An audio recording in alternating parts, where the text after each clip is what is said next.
Okay, it is Thursday night for me, which means it's Thursday morning for you, which means either way, blue key, or I think the round robin at the very least, starts tomorrow. Maybe it started today, I don't know. I'm kind of scrambled, but I have one more update that I want to publish before that starts, at the very least. I'll probably publish actually this and one more tomorrow, which will be starting to figure out some sort of semblance of blocks, probably. But this update, it's kind of sad. I spent like 40 minutes prepping this document, and I thought I was recording the whole thing, but the whole time I was apparently screen sharing the wrong window of Google Chrome. So I recorded this whole video, and then it was just, there were no visuals, which is very sad. But I'm giving it another shot. So this document is quite long. It's about 140 pages or so, and it's just back files. So what I've done is I've used two different resources. The first being the wiki, especially the college policy wiki and the high school policy wiki as well. There are a number of different arguments and cards on the wiki from many different topics that deal with Taiwan. So, for example, if we go to the high school policy wiki, back in 2020, I think, let's see, there was a high school policy topic about arms sales and reducing arms sales. And so, as you might imagine, some people on this topic talked about Taiwan. So, if we search Taiwan on the wiki for 2019 to 2020 for high school policy, you can see that there's a lot of cards about Taiwan. For example, the winners of the TOC that year, I believe, were Montgomery Bell. Um, and they would very frequently run an app about reducing arms sales to Taiwan. Let's see, which one was it? It was Sam and Aiden. This one, I think. Yeah, Meacham and Barton. Okay. So yeah, like for example, very first round of Berkeley, they run a 1AC about Taiwan. So if we click on the open source, I'm not going to do it right now. I also like don't have access to Microsoft Word, which is very sad. But you'll be able to find a lot of different cards that are literally like basically the same topic. You know, the evidence will all be old because this was in 2019, 2020. But the topic was literally, I mean, in this case, the plan that they're reading is that we should reduce arms sales, or at least some kind of arms sales, to Taiwan. And they read a few different iterations of this. I know one of them was like an impact turn kind of thing, where like they were saying, I know I watched a round of theirs, the TOC, on a recording that was like, we should reduce arms sales to Taiwan so that the CCP is sort of baited into attacking, and then they lose, and it causes the CCP to be overthrown, and then China becomes democratic, which solves multilateralism, which is kind of a wacky argument. Point is, though, there are some interesting arguments in the wiki that you can definitely find and find cards for. This is the second resource that I've used, which is a search engine that I've talked about on this channel already, that was developed by a debater from Dartmouth in order to like look through very easily through the wikis for college policy and high school policy. So I've used it to find a bunch of different cards that are useful in constructing a back file that is relevant to the topic. So for example, something like nuclear proliferation causes extinction. These cards might be useful to have if you're very quickly writing a nuclear war scenario that deals with nuclear proliferation. You might also want impact defense, which is something that you can very easily find on this resource. So, for example, we can find something like nuclear war, no impact or no extinction. And then if we search for it, it takes a minute to load. And then you find things like this. Nuclear war is not existential. And there's a whole list of cards. You know, you can keep scrolling for a very long time and just copy anything that seems like it would be relevant to you and put it in a back file. So that's what I've done with this document. And all of these headings show you what these cards I think could be used for in the context of this topic. That said, there's one very, very big disclaimer, which is that for both the evidence that you find on the wiki and the evidence that you find through logos, which I guess in a roundabout way also comes from the wiki, these cards are cut by other people and they are often miscut. They're often miscut, or they're power tagged, or they're badly cut. Like, you would be surprised how many of these cards are just kind of awful and don't really say anything close to what the tag says. Some of them are very good, don't get me wrong, but some of them are very, very bad. So if you ever want to use any of these, you should certainly go and actually read the article yourself and make sure that it's concluding the same thing that the tag is saying. Maybe recut it yourself as well. The second reason that you definitely need to recut these is because they're all cut for policy length, and policy speech times are much longer, plus they spread much more and faster than they do in PF, which means that they can afford to read much longer cards, which we do not have the ability to do, given that we are reading them in like a 4-minute speech without much spreading.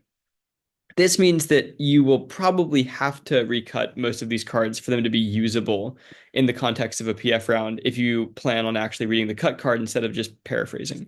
I've also put in some of my own cards in here. So like this card, for instance, is one that I cut because I've had these kinds of debates on past topics that have all also dealt with similar impact scenarios. So I've cut cards on those impact scenarios that are still relevant today.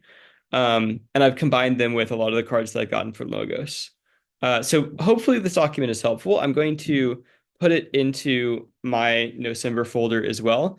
But yeah, I mean, the same stuff applies, right? Like relying on this too much is even worse, in my opinion, than relying on my prep, because at least I've like walked you through some of the rationale, and at least I don't think I'm like egregiously miscutting a lot of evidence, but a decent percentage of this evidence is pretty egregiously miscut.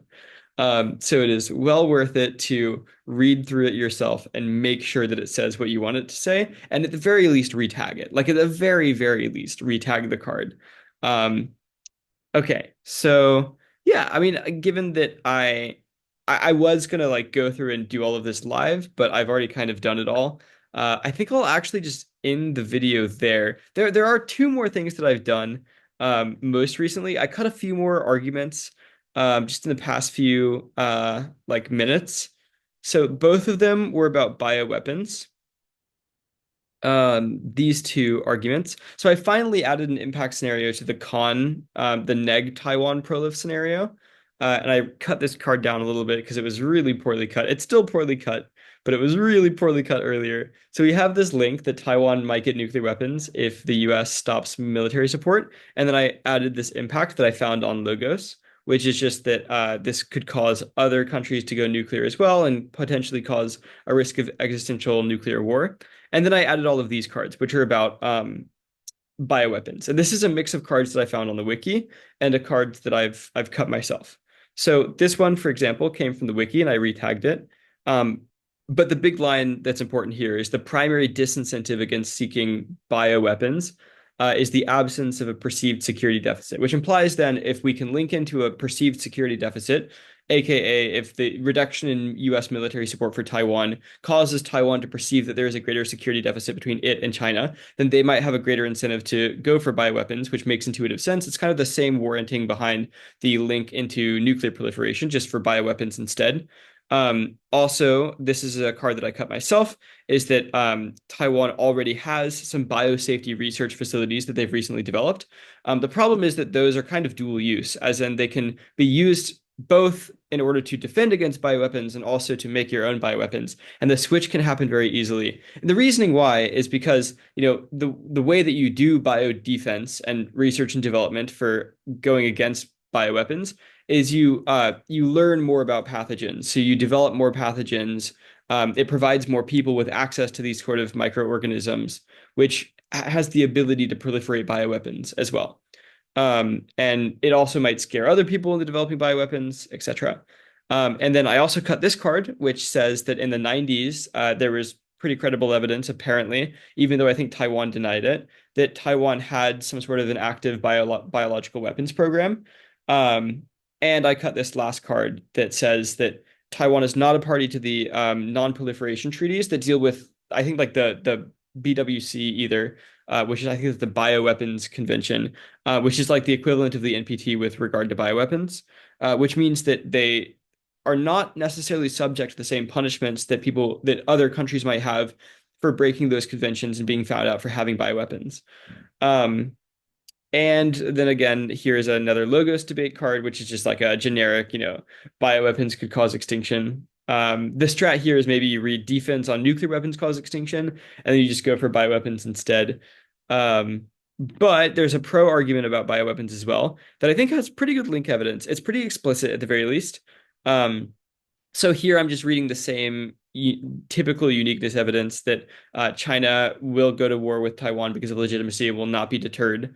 And then this is the key piece of link evidence that allows this argument to work on the pro, which is that U.S. arms sales might, or like, high Taiwanese defenses, which are bolstered by high U.S. arms sales. It's not said in the card, but, you could just read another card that says U.S. arms sales increase Taiwan defenses or something, but you probably don't need it. It seems intuitive enough. High Taiwanese defense investments can contribute to its own downfall by forcing China into tactics like bioweapons to overcome any chance of them losing the conventional war when they invade.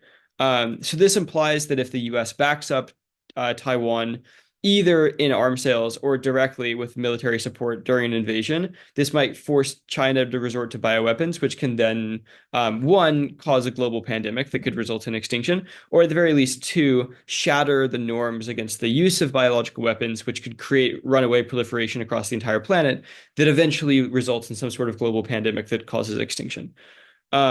So maybe we can avoid this scenario with some sort of solvency if there's less pressure on China to use bioweapons. This is kind of still a gross argument, kind of like the Glazer AF, though, because what you're really saying is like we should let China steamroll Taiwan without any resistance, because if we put up a good fight, then they might resort to bioweapons that could cause extinction, which is not the prettiest argument, but it is certainly an argument that exists. So I figured I would put it out here. Um, and yeah, that's all for this update. Next time, I'm gonna work much harder on just like sort of blocking out each and every one of the contentions that I've written to at least some extent, like writing one or two responses on all of them, and at the very least talking about the strategy of how you might win against each of them. And then I'll also talk about the broader weighing strategy that I think will happen in most of these rounds between generic pro and con arguments that I expect to be the most stock. So stay tuned for those later. Hopefully this was helpful. And yeah, feel free to take any inspiration from these prep strategies or this prep itself. Bye bye.